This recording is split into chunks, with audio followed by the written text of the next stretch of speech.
କଳାହାଣ୍ଡିରୁ ଦୁବାଇକି ଗଲା ଆମ୍ବ। ଆମ୍ବ ଖାଇବା ପାଇଁ ପ୍ରାୟତଃ ସମସ୍ତେ ଭଲ ପାଆନ୍ତି। ସେଥିପାଇଁ ଆମ୍ବକୁ ଫଳର ରାଜା କୁହାଯାଏ। ପିଲାଠୁ ବୁଢ଼ା ସମସ୍ତଙ୍କ ମନପସନ୍ଦ ଆମ୍ବ। ଭାରତରେ ଆମ୍ବର ଚାହିଦା ଢେର ଅଧିକ ଥିବାବେଳେ ବର୍ତ୍ତମାନ ବିଦେଶରେ ମଧ୍ୟ ଭାରତୀୟ ଆମ୍ବର ଚାହିଦା ବଢ଼ିବାରେ ଲାଗିଛି। କିଛିଦିନ ତଳେ ଓଡ଼ିଶାର କଳାହାଣ୍ଡି ଜିଲ୍ଲାର ସାଣ୍ଡିତୋରା ଗାଁରୁ ଦୁବାଇକୁ ପଠାଯାଇଛି ଆମ୍ବ। କଳାହାଣ୍ଡି ଜିଲ୍ଲା ନର୍ଲା ବ୍ଲକ ଅନ୍ତର୍ଗତ ସାଣ୍ଡିତୋରା ଗାଁରୁ ଦୁବାଇକୁ ଯାଇଛି ବିଭିନ୍ନ ପ୍ରକାର ସୁଆଦିଆ ଆମ୍ବ।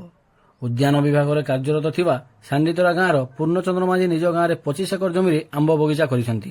ସେ ପ୍ରତିବର୍ଷ ନିଜ ବଗିଚାର ଆମ୍ବକୁ ନିଜ ଅଞ୍ଚଳର ପାଖାପାଖି ଜିଲ୍ଲାଗୁଡ଼ିକରେ 12ରୁ 15 ଟଙ୍କା କେଜିରେ ବିକ୍ରୟ କରୁଥିଲେ। କିନ୍ତୁ ବର୍ତ୍ତମାନ ଆମ୍ବର ଚାହିଦା ବଢ଼ିଛି। ଚଳିତ ବର୍ଷ କିଲୋ ପ୍ରତି 55 ଟଙ୍କା ଦରରେ ପ୍ରାୟ 55 କୁଇଣ୍ଟାଲ ଆମ୍ବ ଦୁବାଇକୁ ରପ୍ତାନୀ କରିଛନ୍ତି। ସରକାରୀ ଚାକିରି କରି ମଧ୍ୟ ସେଠାରୁ ସମୟ କାଢ଼ି ନିଜ ପରିଶ୍ରମ ବଳରେ ସେ ଆଜି ଜଣେ ସଫଳ ଆମ୍ବ ଚାଷୀ ଭାବେ ଦେଶ ତଥା ଦେଶ ବାହାରେ କଳାହାଣ୍ଡି ଜିଲ୍ଲାର ଗୌରବ ଆଣିଛନ୍ତି।